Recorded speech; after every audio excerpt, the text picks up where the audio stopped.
Bonjour à toutes et à tous, je suis ravi de vous retrouver aujourd'hui pour parler manga. Et oui, c'est rare en ce moment sur la chaîne, vous le savez, je suis dans un projet où je vais essayer de déménager peut-être au courant de l'année. Donc du coup, j'essaie plutôt de restreindre bien, les achats et les séries longues, notamment sur les mangas. Mais j'ai décidé de vous parler quand même de Land pour plusieurs raisons. Déjà parce que j'ai eu la chance de recevoir le kit presse sans aucune obligation de faire un retour de chronique, je préfère le préciser tout de suite. Mais surtout parce que je me suis dit, bah, c'est rare de recevoir des kits presse et je me suis dit, ça peut peut-être intéresser des gens de voir comment ça se fait un kit presse, qu'est-ce qu'il y a dedans, pourquoi c'est fait comme ça par les éditeurs. Et même si vous l'avez peut-être déjà vu tourner un petit peu partout. Et aussi, spoiler alert, regardez la vidéo des 1000 abonnés parce qu'il sera peut-être à gagner. Voilà. Alors, le coffret Land, c'est comme ça. Un petit coffret en papier carton un peu épais dans lequel vous avez le premier tome de Land, donc c'est chez Mangetsu. Les covers sont particulièrement belles, je sais que tous les tomes qui sont suivis, je crois qu'ils en sont 4 quand je fais la vidéo là au moment où je vous en parle. Les couvertures sont vraiment très jolies, apparemment c'est des covers exclusifs pour la France avec des choix de couleurs que je trouve ma foi plutôt très très cool. À l'intérieur vous aviez bien un petit brûleur d'encens comme ça, donc c'est très sympa. Des petits bâtonnets de sauge. Voilà, je vous remontre parce que c'est vrai que je vous dis, je vous fais un unboxing et puis je fais mal l'unboxing, je suis vraiment une mauvaise youtubeuse. Un petit crayon de papier, voilà, une petite goodies toujours sympa. Hop. Et puis après, vous aviez la petite litho comme ça, qui est très jolie, et le petit dossier de presse, ma foi, qui était sous un beau format, qui explique un petit peu l'origine du manga. Voilà, ça c'est pour le petit unboxing.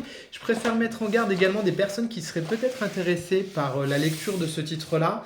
À un moment donné dans la vidéo, je le dirai, mais je vais faire un petit spoil parce que c'est un titre qui est particulièrement intéressant. Si j'étais pas dans cette logique de partir et de réduire un petit peu plutôt le volume pour l'instant, c'est un titre que je continuerai parce que j'ai trouvé ça vraiment très sympa. En plus, c'est annoncé en 11 tomes chez Mangetsu, donc on sait dans quoi on s'engage de suite. Donc on va suivre durant ce manga une petite communauté qui s'appelle Notre Monde et on va suivre un des personnages principaux. Au départ, ça commence avec un père qui est obligé bien, de sacrifier une de ses jumelles pour pas que la malédiction s'abatte sur le village. Voilà, on a ça qui commence au début. Je vais vous montrer le style graphique. Donc ça commence un petit peu de façon assez classique finalement. Et moi, j'avoue, sur les trois premiers chapitres, j'étais pas plus emballé que ça. Je trouvais ça un petit peu classique. Alors, sachant que ce village, ce Notre Monde, il est entouré d'espèces de grandes entités comme ça qui surveillent un petit peu, qui sont un peu des espèces de gardiens.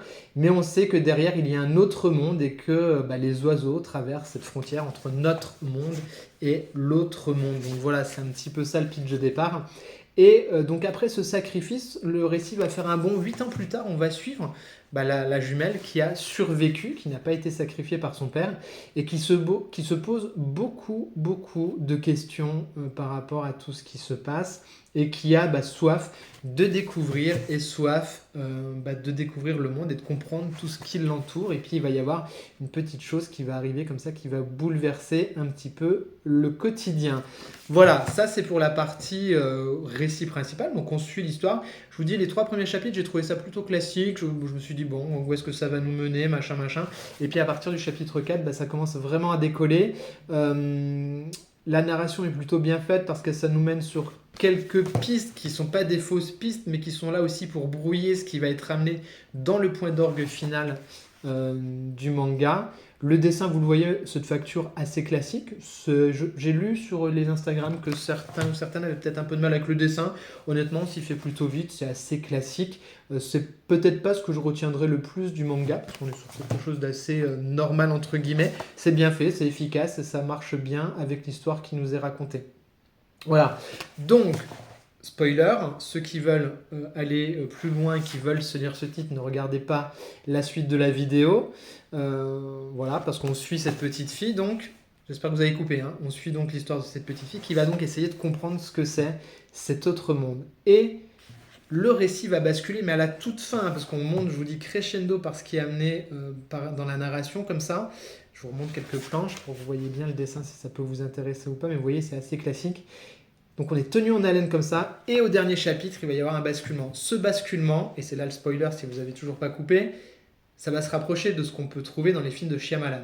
Vous voyez, on a une situation initiale, un développement autour de cette situation initiale, et bam, à la fin, il y a un reversement total des choses. C'est exactement ce qui va se passer avec Land, et du coup, c'est ce qui fait que j'aurais aimé pouvoir continuer le titre, parce que vraiment, cette fin, elle est super classe, elle est vraiment classe. Elle donne vraiment envie de continuer en se disant mais merde, putain, il y a ça, effectivement. Oh, pardon, lutin, il faut pas dire de gros mots sur YouTube. J'ai envie d'en savoir plus sur cet univers-là, et j'ai envie de savoir maintenant comment tous les enjeux et tous les différents personnages qu'on a croisés vont réagir à cette découverte. Est-ce qu'elle va garder le secret? Est-ce que, voilà, tout ce qu'on peut imaginer. Donc, voilà. C'est vraiment un bon tome d'introduction, il faut le prendre comme ça. L'avantage, si vous regardez la vidéo maintenant, c'est que je crois qu'ils s'en sont au 4 ou au 5e tome, là, chez Mangetsu. Et donc, du coup, vous allez pouvoir quand même vous régaler. C'est vrai, quand on le lit à l'époque, je vais pas dire qu'on reste sur sa fin, parce que la fin est tellement bien qu'elle donne envie. Mais on a envie d'y aller tout de suite. Vous savez, c'est comme une bonne série. Quand on a eu le climax, on a envie de tout de suite connaître les enjeux derrière et comment ça rebondit. De ce que j'ai pu lire, pareil, sur les internets, a priori, c'est plutôt très bon, hein, la suite. Ça continue sur la lancée, c'est plutôt super efficace. Voilà, donc Land, que j'ai particulièrement aimé, que j'aurais aimé continuer. Je vais vous le faire gagner dans la vidéo des 1000 abonnés parce que je ne veux pas embarquer trop de trucs, parce que ça va être un gros déménagement normalement. Donc voilà, ce sera pour vous, ça me fait plaisir de le partager. Merci à Mangetsu pour l'envoi. Je préfère le faire gagner que de le revendre. C'est vraiment la logique, vous me connaissez si vous me suivez depuis longtemps sur la chaîne. On est ici pour partager et se faire plaisir. J'espère que la chronique vous a plu, même si c'est du manga et que je sais que les vidéos marchent moins en manga sur cette chaîne, c'est normal. Mais en tout cas, moi je lis de tout et je vous dis à très vite, prenez soin de vous et à bientôt. N'hésitez pas à vous abonner si vous découvrez la chaîne. Bisous.